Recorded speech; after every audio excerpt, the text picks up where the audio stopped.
مزید Islamic videos کے لیے ہمارے چینل حقیقت اسلام کو سبسکرائب کریں۔ مولاي صل وسلم دائما ابدا على حبيبك خير الخلق كلهم۔ لیکن جب امت مسلمہ خطرے میں ہو پھر رب کی طرف سے جہاد فرض ہے،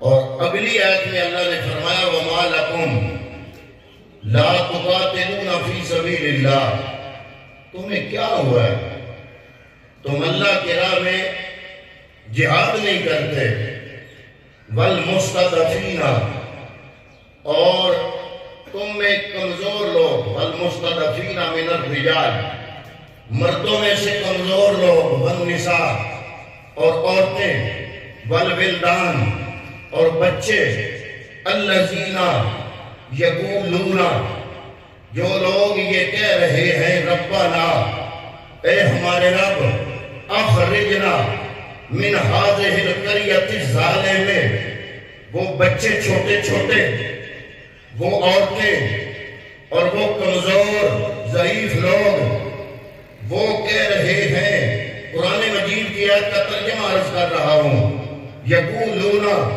وہ یہ کہہ رہے ہیں ربنا، اے ہمارے رب، اخرجنا من هذه القرية الظالمة، ہمیں اس ظالم قریہ سے یا اللہ نجات عطا فرما، اہلھا، اس کے اہل ہم پہ ظلم کر رہے ہیں، وَجْعَلْنَا مِن لَّدُنْكَ وَلِيًّا، اور یا اللہ ہمارا کوئی دوست بنا دے، وَجْعَلْنَا مِن لَّدُنْكَ نَصِيرًا، مولا ہمارا کوئی مددگار بنا دے۔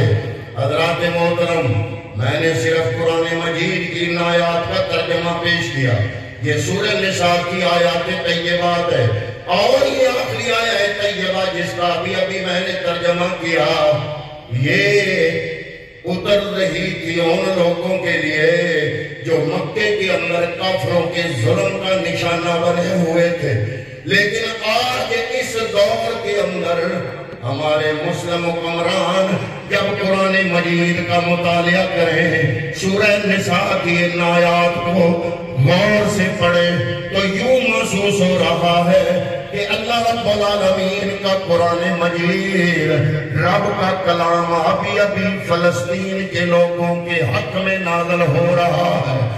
اللہ رب العالمین نے فرمایا تمہیں کیا ہوا، وَمَا لَكُمْ لَا تُقَاتِلُونَ فِي سَبِيلِ اللَّهِ، تمہیں کیا ہو گیا کہ تم اللہ کی راہ میں جہاد نہیں کرتے، وَالْمُسْتَضْعَفِينَ مِنَ الرِّجَالِ وَالنِّسَاءِ، مردوں میں سے کمزور مرد اور عورتیں، وَالْوِلْدَانَ، اور بچے تمہاری مدد کو پکار رہے ہیں، اللہ کی بارگاہ میں التجا کر رہے ہیں۔ اللہ کے محترم، اگر آپ سوشل میڈیا کو اٹھا لیں، فیس بک کو اٹھا لیں، ٹویٹر کو دیکھ لیں، یا آپ یوٹیوب کو دیکھیں، حضرات محترم سوشل میڈیا پہ آپ کو ایسی ویڈیوز نظر آئیں گی، ایسی پکچرز اور ایسی تصاویر نظر آئیں گی، وہ چھوٹے چھوٹے بچے، مسلمانوں کے بچے چیخ رہے ہیں۔ وہاں حضرات محترم فلسطین کے اندر اسپتالوں کے اندر جگہ کوئی نہیں، اب چھوٹے چھوٹے بچوں کی لاشیں جب مسجدوں و اسپتالوں میں آتی ہیں تو لیڈی ڈاکٹر اب رو رہی ہیں، وہ کہہ رہی ہیں وہ لیڈی ڈاکٹر جو روز آپریشن کرتی ہے، صبح سے لے کر شام تک جن کا کام آپریشن کرنا ہے، حضرات محترم وہ لیڈی ڈاکٹر ان چھوٹے چھوٹے بچوں کی لاشوں کو دیکھ کر رو رہی ہیں اور کہہ رہی ہیں کہ ان بچوں کا کیا قصور تھا۔ آج اسرائیل جو فلسطین پہ بربریت ڈھا رہا ہے، حضرات محترم ہم مسلمان صرف یہ سمجھتے ہیں کہ یہ ان کا کام ہے، ہمارا کام نہیں ہے۔ نہ میرے بھائی، حضرات محترم پوری امت مسلمہ ایک جسم کی طرح ہے، ایک جسم کی طرح ہے، اگر کسی جسم پہ کسی عضو کو تکلیف ہوتی ہے تو آنکھ روتی ہے۔ حضرات محترم، وہ بچے جو فلسطین کے اندر مر رہے ہیں، بے قصور مر رہے ہیں، وہ بچے مسلمانوں کے بچے ہیں۔ اور حضرات محترم، مجھے حیرت تو اس بات پہ ہوتی ہے کہ ایک نہیں دو نہیں، اسلامی ملکوں کی تعداد 55 ہے، 55 اسلامی ملکوں کے سربراہ حضرات محترم کتنی بے حیائی کا مظاہرہ کر رہے ہیں۔ اگر امریکہ بانگ دہل یہ اعلان کرتا ہے کہ ہم اسرائیل کے ساتھ ہیں، اور UK کا وزیر اعظم، انگلینڈ کا وزیر اعظم جب جاتا ہے اسرائیل کے وزیر اعظم کو اعلان یہ کہہ رہا ہے، میڈیا گواہ ہے، فوٹو بن رہے ہیں، ویڈیو بن رہی ہے، اور UK برطانیہ کا وزیر اعظم اسرائیل کے وزیر اعظم کو کہہ رہا ہے ہم تمہاری کامیابی کے خواہشمند ہیں، ہم تمہارے ساتھ ہیں۔ لیکن جب ہم اپنے حکمرانوں کو کہتے ہیں کہ صرف اتنا جملہ بول دو، اے فلسطین کے مظلوم مسلمانوں ہم تمہارے ساتھ ہیں، تو کیا جواب ملتا ہے؟ جناب IMF ناراض ہو جائے گی، یہ یہودیوں کے ادارے ناراض ہو جائیں گے، امریکہ ناراض ہو جائے گا، ہماری معیشت کمزور ہو جائے گی، ہم کمزور ہو جائیں گے۔ میں ہاتھ جوڑ کے عرض کرتا ہوں، اس قوم پہ تم نے کتنے ظلم نہیں ڈھائے۔ 3 سال پہلے یہ غریب آدمی، پاکستان کا غریب بندہ، غریب پاکستانی 3 سال پہلے جو چیز 100 روپے میں خریدا کرتا تھا، آج وہی چیز 2000 میں خرید رہا ہے، لیکن پھر بھی چپ ہے، بول نہیں رہا۔ اگر یہ ظلم امریکہ کی عوام پر ہوتا، اگر یہ ظلم UK کی عوام پر ہوتا، اگر یہ ظلم یورپ کی عوام پر ہوتا، میں دیکھتا ان کی حکومتیں کیسے چل سکتی ہیں۔ یہ ہمارے ملک پاکستان کی عوام کی برداشت ہے، ان کا تحمل ہے، ان کا حوصلہ ہے، اتنے ظلم تو انہوں نے برداشت کر لیے۔ حضرات محترم، 3 سال پہلے جو چیز 100 روپے میں بکتی تھی، آج 2000 میں خرید کے بھی ہمارا بندہ چپ ہے، خاموش ہے، تمہارے خلاف احتجاج نہیں کرتا، تمہارا ہر ظلم برداشت کر رہا ہے۔ ہم ہاتھ جوڑ کے کہتے ہیں پھر بھی تمہیں خطرہ ہے کہ ہماری معیشت کمزور ہو جائے گی، اکنامک کو خطرہ ہے، تم بول دو کون سی قیامت آئے گی جو پہلی قیامت سے بڑی قیامت ہوگی؟ ہم تو پہلے بھی قیامت کو برداشت کر رہے ہیں، تھوڑا سا حوصلہ کرو اور اپنی ایمانی غیرت کا ثبوت دیتے ہوئے محمد عربی کے سچے غلام ہونے کا ثبوت دیتے ہوئے ببانگے دوڑ کرو کہ اے امریکہ والوں، اگر کشمیر کے اندر مجاہدین کی محنت تمہارے نزدیک ٹیررسٹ ہے، وہ سارے ٹیررسٹ ہیں، وہ دہشت گرد ہیں، اگر تمہارے نزدیک عراق والے دہشت گرد ہیں، اگر تمہارے نزدیک وہ مسلمان جو اپنی عزت کی حفاظت کرنے کے لیے ہتھیار اٹھاتا ہے وہ دہشت گرد ہے، تو ہم سوال کرتے ہیں کہ اسرائیل جو فلسطین میں کر رہا ہے اس کو کیا نام دو گے؟ کیا یہ دہشت گردی نہیں؟ اور اگر یہ دہشت گردی ہے تو امریکہ یہ بیان کیوں دے رہا ہے کہ ہم تمہارے ساتھ ہیں؟ پہلے تو وہ دہشت گردی کے خلاف تھا، پہلے تو وہ دہشت گردی کے خلاف بیان دیتا تھا، آج اس کائنات کا سب سے بڑا ٹیررسٹ اور امریکہ کی نگہبان یہودی کے ساتھ کھڑا ہے اور اعلان کر رہا ہے کہ میں تمہارے ساتھ ہوں، تو کیا ایمانی غیرت یہ تقاضا نہیں کرتی کہ مسلمان بھی تھوڑی سی غیرت کا مظاہرہ کرے؟ وہ ڈاکٹر اقبال قلندر لاہوری نے کہا تھا کہ تم صرف اس زندگی کو غنیمت سمجھتے ہو۔ اقبال نے کہا برتر از اندیشہ سود و زیاں ہے زندگی، برتر از اندیشہ سود و زیاں ہے زندگی، کبھی جان کبھی تسلیم جاں ہے زندگی۔ اقبال نے کہا صرف زندگی بچانا ہی زندگی نہیں، کبھی زندگی کو اپنے نیک مقاصد پہ قربان کر کے دونوں خرید لینے کا نام بھی زندگی ہے۔ اقبال کہتا ہے کہ میں ایک دن پریشان ہوا، رب کی بارگاہ میں عرض کیا۔ اقبال کہتا ہے شب ایک رات پیش خدا بگریستم، ایک دن میں رب کی بارگاہ میں رو پڑا۔ اقبال کو سمجھو جو تڑپ رہا ہے امت مسلمہ کے لیے، وہ کہتا ہے شب ایک رات پیش خدا بگریستم، میں اللہ کی بارگاہ میں رو پڑا۔ میں نے سوال کیا مسلمان چرا زارند و خارند، یا اللہ مسلمان کیوں ذلیل و خوار ہو رہا ہے؟ اقبال کہتا میں نے آدھی رات کو اٹھ کے رب کی بارگاہ میں رو کے عرض کیا شب پیش خدا بگریستم، مسلمان چرا زارند و خارند، یہ مسلمان کیوں ذلیل و خوار ہو رہا ہے؟ ندا آمد، ندا آمد نمی دانی کے ای قوم۔ اقبال کہتا ہے آواز آئی، کیا تم نہیں جانتے ہو اقبال کہ یہ قوم؟ اب اگلے جملے کی طرف توجہ کرنا۔ اقبال کہتا ہے ندا آمد نمی دانی کہ ای قوم، اقبال کہتا ہے مجھے آواز آئی اے اقبال تم نہیں جانتے کہ یہ جو قوم ہے نا دل دارن و محبوب نہ دارن، یہ جو قوم ہے نا دل دارن، یہ دل تو رکھتی ہے لیکن محمد عربی کی اداؤں کو محبوب نہیں بناتی ہے۔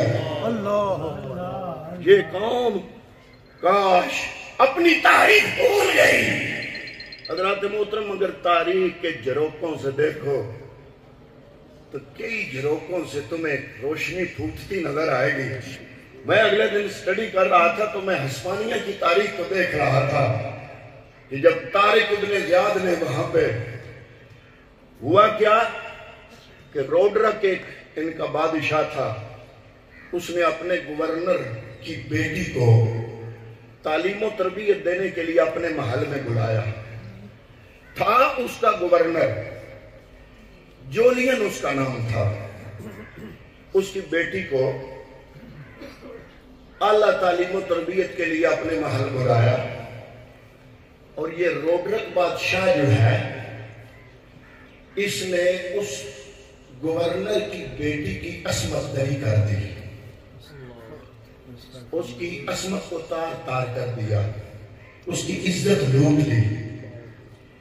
جب اس گورنر کی بیٹی کی بادشاہ نے عزت لوٹی، اس نے خط لکھا مسلمانوں کے حکمران کو کہ اے مسلمانوں، اگر غیرت ہے تو یہ ملک وہ ہے جہاں پہ بیٹیوں کی عزتیں لوٹی جاتی ہیں، اگر غیرت ہے تو آؤ اس ملک پہ حملہ کرو۔ جب یہ خط پہنچا طارق ابن زیاد فوج لے کر آیا، سمندر پار کیا، پہاڑی سامنے تھی، اس کی چوٹی پہ یہ کھڑا ہو گیا۔ طارق ابن زیاد نے کیا کیا؟ حکم دیا اپنی سپاہ کو کہ ایسے کرو۔ طارق ابن زیاد نے کہا کہ یہ کشتیاں جلا دو، ساری کشتیاں جلا دو۔ اب یہ بات ہے 95 ہجری کی،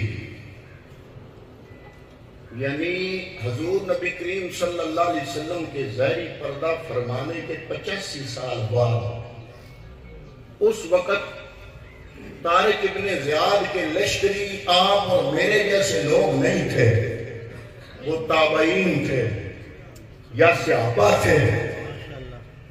تو جب طارق ابن زیاد، وہ پہاڑی جس پہ طارق ابن زیاد نے پڑاؤ ڈالا نا، اب اس کا نام، اس پہاڑی کا نام طارق ابن زیاد ہے۔ اقبال نے ہی نہیں کوئی کہا تھا یہ غازی یہ تیرے پورا سرار بندے جنہیں تو نے بخشا ذوق خدائی، دو نیم ان کی ٹھوکر سے صحرا و دریا، سمٹ کر پہاڑ ان کی حیبت سے رائی، اور دو عالم سے کرتی ہے بیگانہ دل کو، عجب چیز ہے لذت آشنائی۔ جب طارق ابن زیاد نے کشتیاں جلانے کا حکم دیا تو لشکریوں میں سے ایک لشکری بولا، آخر وہ بھی پڑھے لکھے لوگ تھے، دین جاننے والے تھے، اس نے کہا طارق بن زیاد اگر شریعت کی روح سے تیرے اس حکم کا جائزہ لے تو غیر شرعی حکم ہے۔ کیوں؟ اس لیے کہ اسباب کو ترک کرنا شریعت کے اندر جائز نہیں ہے، اور تم نے سامنے ہمارا دشمن ہے، اگر ہم شکست کھا گئے، ان کا ملک ہے، وہ اپنے ملک کے مالک ہیں، اپنی فوج رکھتے ہیں، اگر شکست کھا گئے تو پیچھے سمندر ہے، جن کشتیوں سے ہم نے واپس جانا تھا ان کو تم نے آگ لگا دی، وہ تم نے جلا دی۔ اقبال نے یہ واقعہ اپنے لفظوں میں بیان کیا، اور اقبال نے بڑا تڑپ کے یہ واقعہ بیان کیا۔ جب سپہ سالار نے یہ کہا کہ طارق ابن زیاد یہ تیرا کام غیر شرعی ہے، تو نے اسباب کو جلا دیا، سامنے دشمن ہے، پیچھے سمندر ہے، ہم واپس کیسے جائیں گے؟ تو اقبال کہتا ہے خندید طارق ابن زیاد ہنسا، خندید و دست خیش شمشیر برد و دست۔ طارق ابن زیاد نے نیام سے تلوار نکالی، تلوار کی دھار پہ ہاتھ پھیرا، اور طارق بن زیاد نے اپنے لشکر کو دیکھا اور مسکرایا اور ایک جملہ بولا۔ انہوں نے کہا طارق بن زیاد ادھر مسکرایا، ادھر تلوار کی دھار پہ ہاتھ پھیرا اور کہتا ہے ہر ملک ملک ماست کہ ملک خدا ماست، تم کہتے ہو یہ دشمن کا ملک ہے، نہیں، ہر ملک میرا ملک ہے، کیوں؟ اس لیے کہ میرے خدا کا ملک ہے، اس لیے کہ میرے خدا کا ملک ہے۔ ہر ملک ملک ماست کہ ملک خدا ماست۔ جیسی غیرت آج کا حکمران کہاں سے لائے؟ آج ہم کہیں کہ یار 55 اسلامی ملکوں میں تم اسلامی ایٹمی قوت ہو، یہ کب کام آئے گی؟ بٹن نہ دباؤ، صرف پیروں پہ بھار پا کے پیٹے ہو کہ جملہ بول دو۔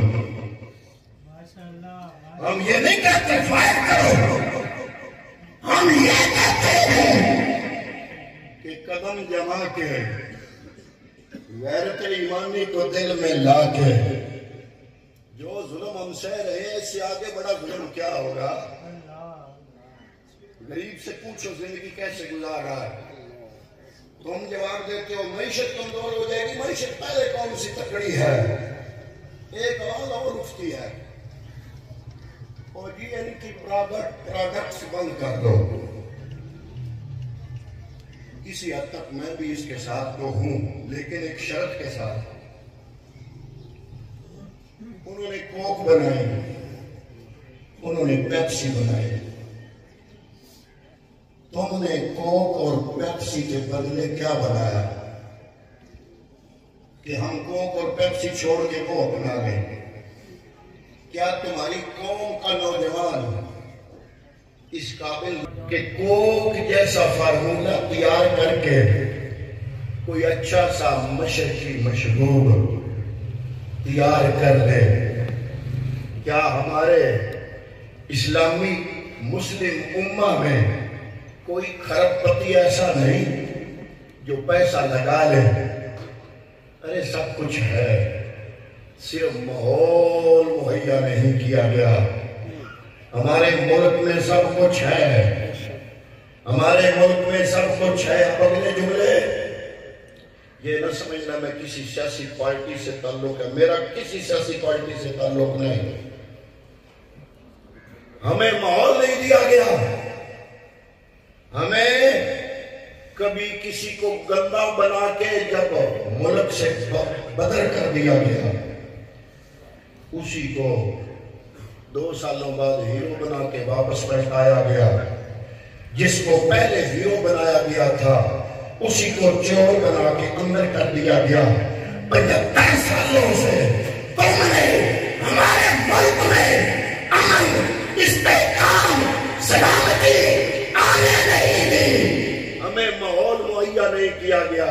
ہمارا نوجوان اپنی جوان خون کی انرجیاں یہودیوں کو بیچتا ہے اور تنخواہ لیتا ہے۔ مجھے ایک نوجوان کہہ رہا تھا جناب پاکستان ہمارا قبرستان ہے، ہم اپنی جوانی کی انرجیاں، اپنی جوانی کا خون، اپنی جوانی کی قوتیں یہودیوں کو دیتے ہیں، بدلے میں یورو لیتے ہیں، یا پورے ہو جاتے ہیں، دفن ہونے کے لیے پاکستان آ جاتے ہیں۔ تم نے اس ملک میں وہ ماحول پیدا نہیں کیا، تم نے اس ملک میں وہ امن پیدا نہیں کیا، تم نے اس ملک میں وہ استحکام پیدا نہیں کیا کہ یہاں کا سرمایہ دار کھلے دل سے سرمایہ لگا سکے کہ میرا ملک محفوظ ہے۔ تم نے وہ ماحول نہیں دیا یہ قوم پنپ سکے، تم نے ماحول نہیں دیا ہمارا نوجوان پڑھ سکے۔ آج میٹرک کے بعد والدین کہتے ہیں بیٹے کو 11ویں میں داخل ہو جاؤ، وہ کہتا ہے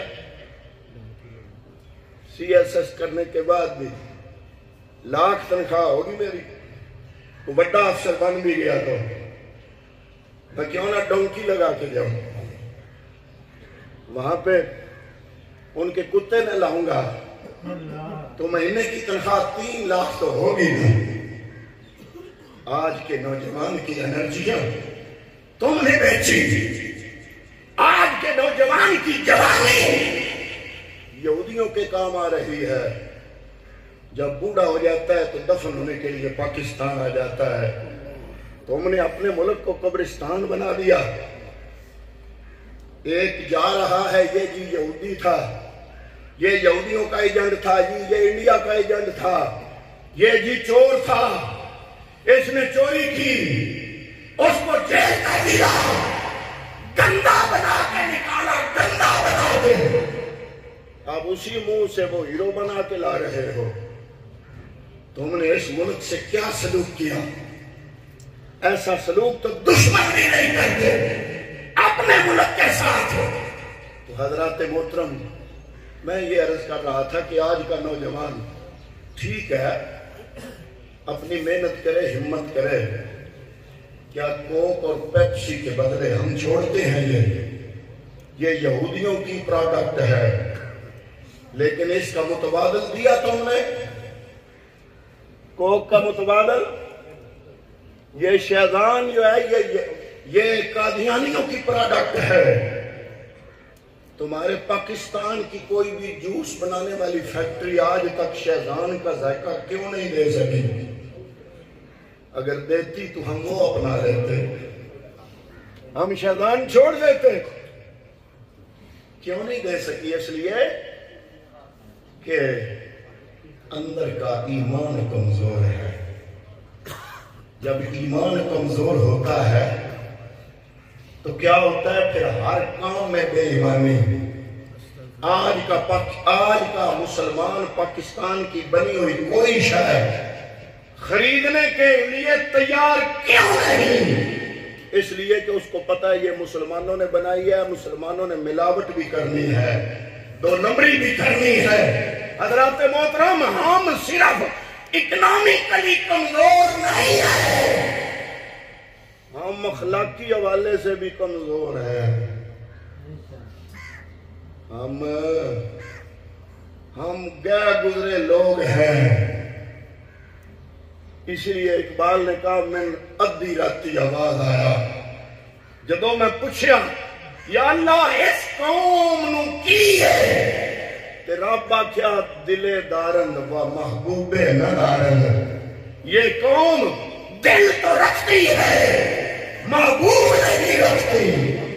اگر اس نے اپنے محبوب محمد مصطفیٰ کو لیڈر بنایا ہوتا تو مصطفیٰ کریم نے جو تعلیمات دی ان تعلیمات سے دنیا کا کوئی یہودی مخالفت نہیں کر سکتا، کیونکہ ان کا وہ اپنا ایجنڈا ہے۔ میرے نبی کی تعلیمات کو میرے نبی کی تعلیمات کو سارے یہودی اور عیسائی تسلیم کرتے ہیں۔ حضرات محترم ذرا تصور فرمائیں کہ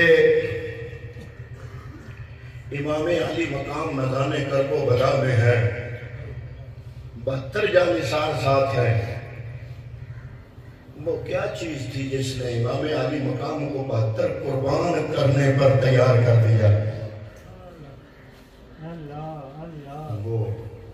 وہ آئیڈیالوجی تھی۔ اس قوم کی آئیڈیالوجی کہاں گئی؟ اس کی آئیڈیالوجی کیا ہے؟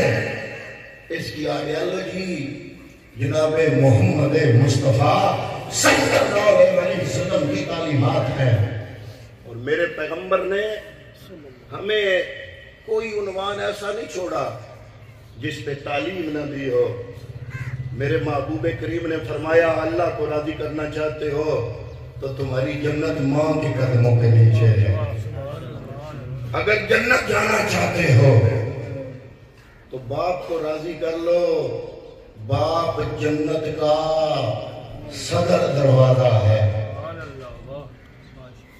یعنی میرے پیغمبر نے دونوں کی اہمیت جتا دی۔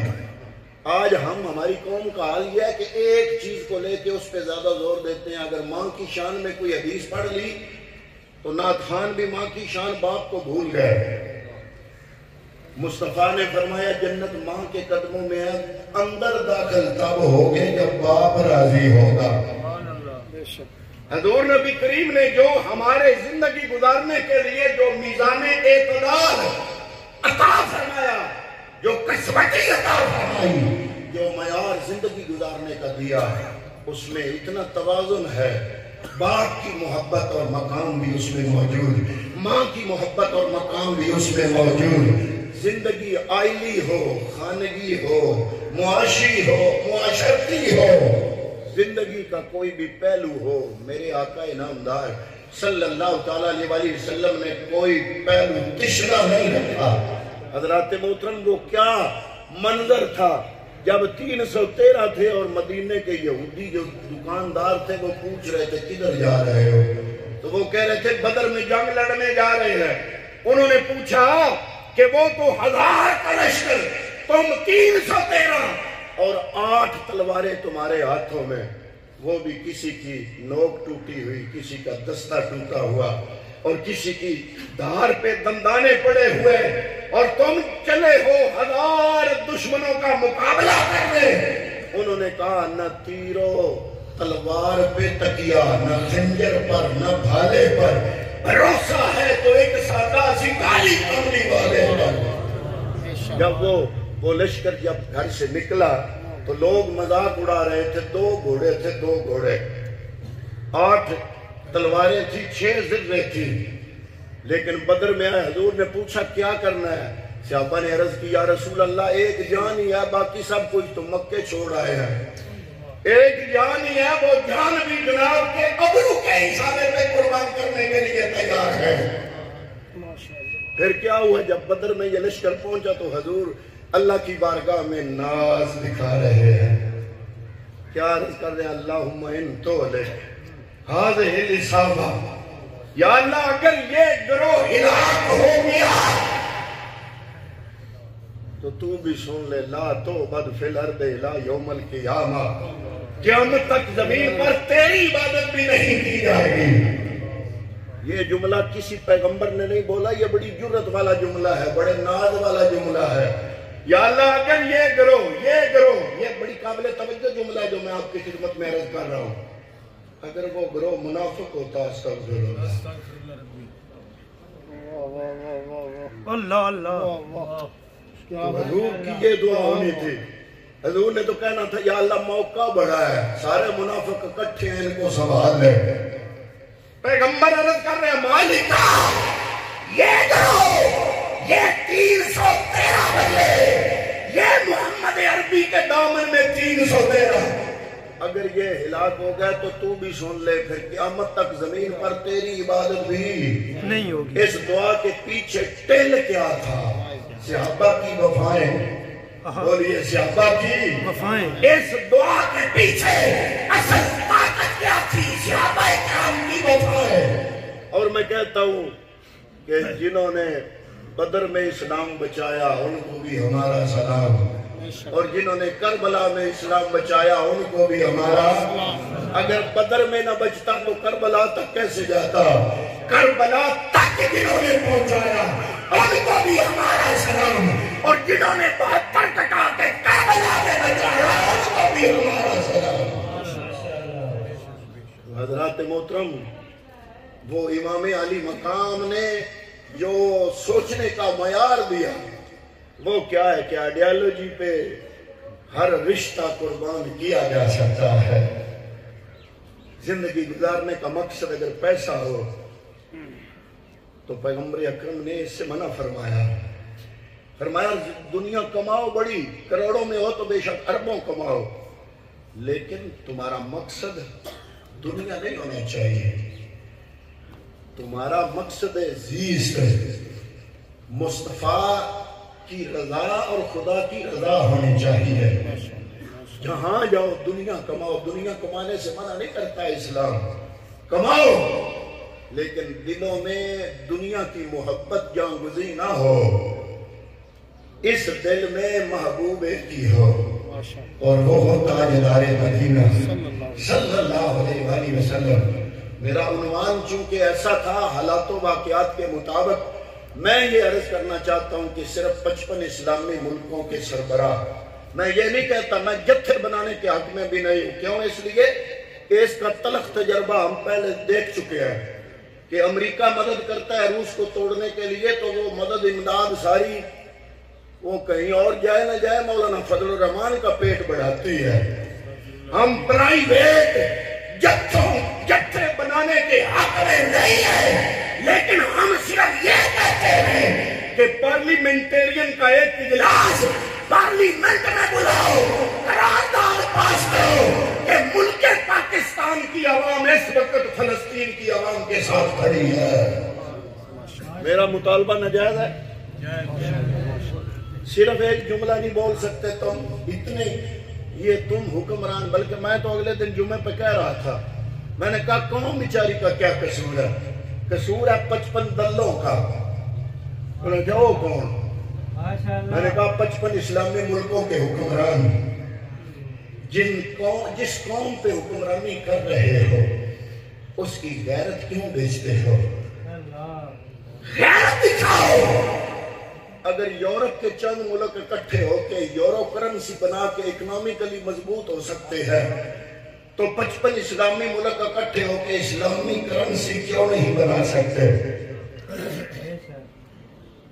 کسی منصوبے کے تحت زندگی گزارو ورنہ کفر کھا جائے گا۔ وہ چند لاکھ یہودی ہیں، چند لاکھ یہودی، اور پوری دنیا کی معیشت کو انہوں نے مٹھی پہ لیا ہوا ہے۔ کیوں ہے یہ؟ وہ منصوبہ بندی کے تحت زندگی گزارتے ہیں۔ ہم کتنے 2 ارب مسلمان۔ پیغمبر اکرم نے اپنے صحابہ سے فرمایا جب جنگ جیت کے آئے، صحابہ جشن منا رہے تھے، حضور نے فرمایا میں وہ وقت دیکھ رہا ہوں کہ جب تم کمزور ہو جاؤ گے۔ صحابہ عرض کرتے ہیں یا رسول اللہ ہم تھوڑے ہوں گے؟ فرمایا نہیں، تم اب سے کئی گنا زیادہ ہو گئے۔ یا اللہ پھر ہم شکست کیوں کھائیں گے؟ فرمایا تم میں وہن کی بیماری پیدا ہو جائے گی۔ یا رسول اللہ مل وہن کیا ہے؟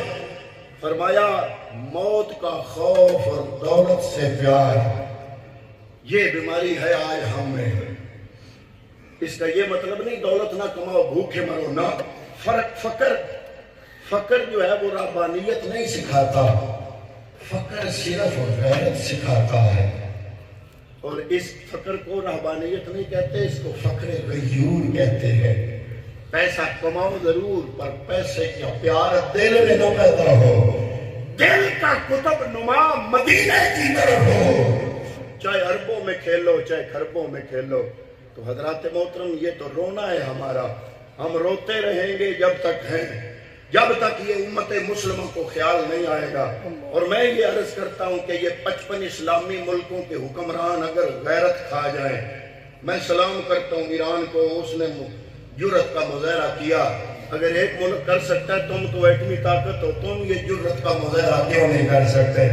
او جی ہماری اکنامک کمزور، میں نے کہا اکنامک کا مالک میرا خدا ہے، یہودی اکنامک کے مالک نہیں ہے۔ دعا کرتے ہیں کہ اللہ تعالیٰ ان نفسوں کا صدقہ اللہ تعالیٰ محمد اقبال مرحوم و مغفور کی بخشش مغفرت فرمائے۔ اللہ رب العالمین مرحوم کو اپنی جوار رحمت میں جگہ عطا فرمائے۔